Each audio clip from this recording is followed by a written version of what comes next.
Hello everyone, আমি রাজশ্রী। আশা করছি তোমরা সকলেই খুব ভালো আছো। Welcome to my brand new blog. আর ভালো থাকারই তো কথা, সামনে পুজো, অবশ্যই ভালো থাকতে হবে সবাইকে। আর যেহেতু সামনে পুজো, আমি ভাবলাম যে আমি যে জিনিসগুলো কিনেছি, যে শাড়িগুলো, তো সেইগুলো তোমাদের সাথে শেয়ার করি আস্তে আস্তে। তোমাদেরও ভালো লাগবে। আর ভালো লাগলে কি করতে হবে তোমরা তো জানো। তো আমার কাছে এখন যে শাড়িগুলো আছে সবগুলো তো এখানে রাখিনি, কাটোতেও কিছু কিছু আছে, কারণ একই টেলারের কাছে সমস্ত কিছু দিলে ওনার চাপ পড়ে যায়। তো দুই জায়গায় দিলে কি হয়, জিনিসটা তাড়াতাড়ি পাওয়াও যায় আর ফিটিংসগুলো কিন্তু খুব ভালো হয়। এটা আমি দেখেছি, আমার নিজের অভিজ্ঞতা থেকে বলছি, তো সেই জন্য আর কি। আর তার থেকেও বড় প্রবলেম হচ্ছে এখানে স্পেসের ভীষণ প্রবলেম, এত জিনিস হয়ে গেছে। 1.5 বছর বিয়ে হয়, মানে 1.5 বছর বিয়ে হতে চললো, কিন্তু জিনিস হয়ে গেছে প্রচুর। শাড়ি বলো, জামা বলো, এত বেশি কেনাকাটা হয়ে গেছে, জায়গায় হয় না। যাই হোক, তো চলো শাড়িগুলো এবার আস্তে আস্তে দেখানো শুরু করি, বেশি কথা না বলে। তো প্রথমেই যে শাড়িটা, এটা একটা সফট জামদানি রয়েছে। আশা করছি এটাকে সফট জামদানি বলে। আমি আগেও ভিডিওতে বলেছি আমার শাড়ি সম্পর্কে অভিজ্ঞতা খুব কম। তো এটা হচ্ছে ল্যাভেন্ডার কালার, এটা আমি চিনি কালারটা। আর এর সাথে হোয়াইট আর গোল্ডেনের কাজ রয়েছে, জরির কাজ। তো পুরোটাই এরকম ভীষণ সুন্দর, ভীষণ সফট। আর এটা না, আমি যখন ফার্স্ট জ্যোতির্লিঙ্গ দর্শনে গিয়েছিলাম তখন মা দিয়েছিল, তো তখন থেকে আলমারিতে পড়েই রয়েছে। তো ভাবছি যে এই পুজোতে পরবো। এখনও শাড়িগুলো না সেরকম ঠিক মতো করে ওই সেলাই করতে হয়, ওগুলো এখনও করা হয়নি। আর এবার মানে করেও নিতে হবে, নাহলে তো পুজোতে পরতেও পারবো না। আর তোমাদেরকে শাড়ি দেখাবো বলে না, আমি আজকে একটু পাকামি করে শাড়ি পরেছি, নিজে নিজেই পরেছি, অতটা ভালো হয়নি তবে পরেছি। যাই হোক, আস্তে আস্তে তো শিখে নিতে হবে। তো সেই জন্যে আর কি ভিডিওটা নন ফিল্টার আর নো মেকআপ লুক, তো যেমন হচ্ছে তেমনই। আশা করছি ভালো লাগবে তোমাদের, তোমরা তো সত্যি আমাকে এত ভালোবাসো। তবে তোমাদের কাছে একটা রিকোয়েস্ট থাকছে, তোমরা না কোনো সময় সামনাসামনি কথা না বলে অন্যদেরকে দিয়ে কথা বলা। আমি জানি যে আমার না প্রতিবেশীরা সবাই আমার ভিডিও দেখে, কিন্তু তাদের এমনই অভ্যাস, কেউ আমার ভিডিওতে কমেন্টও করে না, লাইকও করে না, কিন্তু অন্য সময় বলে, সামনাসামনি দেখা হলে বলে, আমাকে বলে, আমার বাবা মাদেরকে বলে, বা আমার আত্মীয় স্বজন যারা আছে তাদেরকে বলে। অনেক রিলেটিভসও কিন্তু এরকম আছে। যাকে ছাড়ো, সব বাদ দাও, কী আর বলবো। আসলে কি বলো তো, আমি এতদিনে এটুকু বুঝে গেছি যে তোমার হেটার্সরা হচ্ছে তোমার সব থেকে মানে ভালো ভিউয়ার। সত্যি কথা বলতে গেলে, তোমার ভালোবাসে যারা, তারা যতটা না ভালোভাবে ভিডিওগুলো দেখে, তার থেকে ভালো ভিডিও দেখে যারা তোমাকে মানে কি বলবো ঘেন্না করে, পছন্দ করে না। কেন জানি না, তারা খুঁটিয়ে খুঁটিয়ে ভিডিও দেখে, তারপর সেটা নিয়ে আবার সমালোচনাও করে। যাই হোক, কি আর বলবো, মানুষের এরকম রুচি, বাদ দাও। তো এই আর একটা শাড়ি, এটাও নিয়েছি। এটা আমি যে ধরনের শাড়ি আজকে পরে রয়েছি ওই ধরনেরই, ভীষণ সফট একটা, কালারটাও খুব সফট। আর হয় না সব সময় ভারী শাড়ি পরতে কিন্তু ভালো লাগে না। তো ঠাকুরতলা বারবার গেলে, কোনো কোনো সময় হয়তো দুপুরের দিকে গেলাম, তো গরমে তখন ওটা পরে যাওয়া হবে। আর এই শাড়িটা তো তোমরা অনেকেই দেখেছো, আগের বছর বোধহয় এপ্রিল না হলে মে জুন এরম করে কিনেছিলাম, আমার ঠিক মনে পড়ছে না। ইন্ডিয়ান সিল্ক হাউস থেকে আমার হাজব্যান্ড তখন কিনে দিয়েছিল। এই শাড়িটা আমি ভেবেছিলাম বেনারস যখন যাব পরবো। বেনারস যখন যাই তখন আমি অন্য শাড়ি নিয়ে গেছিলাম।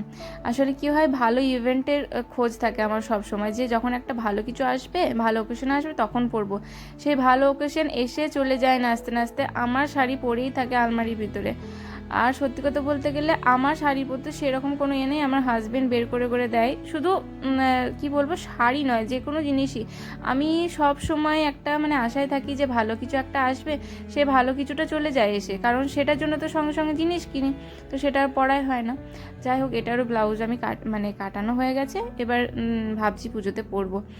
আর এই যে আরেকটা শাড়ি, এটা আছে গ্রিন, কিন্তু এবার ক্যামেরায় কিন্তু এতটা জাস্টিফাই করতে পারছে না। গ্রিন আছে, আর এখানে কিন্তু রানি পিঙ্ক যেটা হয় ওটাই আছে। অল ওভার এটা কাজ আছে, আর আঁচলটাতেও ভীষণ ভালো কাজ আছে। দাঁড়াও তোমাদেরকে দেখাচ্ছি। আর পুরোটা ডুয়েল টোনের মধ্যে আছে। এটা খুললে না আমি আর ভাঁজও করতে পারবো না, গোটাটা একই রকম কাজ, তো সেজন্য আর সেরকমভাবে খুললাম না। আর ক্যামেরাতে অতটা মানে কালারটা বোঝাও যাচ্ছে না এটা। ঠিক আছে, তো চলো নেক্সট একটা শাড়ি দেখাই। এটা পুরোপুরি বেনারসির মতো দেখতে, বাট বেনারসি নয়। বেনারসি তোমাদেরকে একটা কালেকশন দেখাবো বলেছিলাম, তো তোমরা যদি দেখতে চাও তো অবশ্যই আমাকে কমেন্ট করে জানিও, আমি দেখাবো। আমি ভেবেছি যে বিয়ের সিজন আসছে সামনে, তার আগে অবশ্যই একটা ভিডিও আমার বানানো উচিত। তোমাদের কি মতামত তোমরা অবশ্যই জানিও, আর ভিডিওটা কে কোথা থেকে দেখছো সেটাও জানিও। এই শাড়িটাও ভীষণ সুন্দর, এটাও আমার হাজব্যান্ড পছন্দ করে দিয়েছে। আমার শাড়ি বেশিরভাগই আমার হাজব্যান্ডই পছন্দ করে দেয়। এবার বলবে হাজব্যান্ডকে নিয়ে বেশি ফ্লেক্স করে, করবোই তো, কেন করবো না? হাজব্যান্ড যদি ভালো হয় তো অবশ্যই ফ্লেক্স করা উচিত। এই যে এটা হচ্ছে আঁচলটা। সত্যি কথা বলতে গেলে ও যতটা শৌখিন না, আমি অতটা নয়। আমি সবসময় ভবিষ্যতে বেশি ভাবি যে না এটা করব, এখন থাক, এই হবে সেই হবে। ও কোনো সময় এরকম ভাবে না যে না তোমার যেটা ভালো লাগবে তুমি সেটা করো, একটা বললে 5টা কিনে দেওয়া, এগুলো ওর মধ্যে মানে আছে বলেই কিন্তু আমার এতটা শখ পূর্ণ হয় সত্যি কথা বলতে। কিন্তু এই কথাগুলো যখন বলি না, অনেকের গায়ে লাগে ভীষণ, তারা মানে অবসেসড, কেন বলবে, কেন এরকম হবে, কেন এই ধরনের বিহেভিয়ার, কেন হাজব্যান্ডকে নিয়ে, মানে তাদের আর কি ভালো লাগে না সত্যি কথা বলতে গেলে। আমি সেটা বুঝতে পারি সবারই কথাবার্তা শুনে। কি বলবো, মাঝে মাঝে ভিতরে কথাগুলো বেরিয়েও আসে কথা বলতে বলতে। আর এই যে একটা কালার, এটা ইয়েলো কালারের শাড়ি, পুরোটাই সিলভার কালারের ইয়ে আছে তোমার, ওই জরি রয়েছে। কি বলছি, এখানে যে ব্রণগুলো দেখা যাচ্ছে, কোনো ফেস্টিভ্যাল আসবে আর ব্রণ হবে না এরকম কোনো ব্যাপার মানে আমার জীবনে তো ঘটেনি। যাই হোক, আমার ইয়েলো কালার পরতে না ভীষণ ভালো লাগে, শাড়ি বলো, কুর্তি বলো, চুড়িদার বলো, যে কোনো জিনিস। আর আজকে আমি হলুদ কালারই পরে রয়েছি। আমার মনে হয় আমার গায়ে হলুদ কালারটা খুব বেশি ফোটে। হলুদ কালারটা সবাইকে পরেই ভালো লাগে, তবে আমার মনে হয় আমাকে পরে খুব ভালো লাগে অন্য রঙের থেকে। তোমাদের কি মতামত সেটাও জানিও।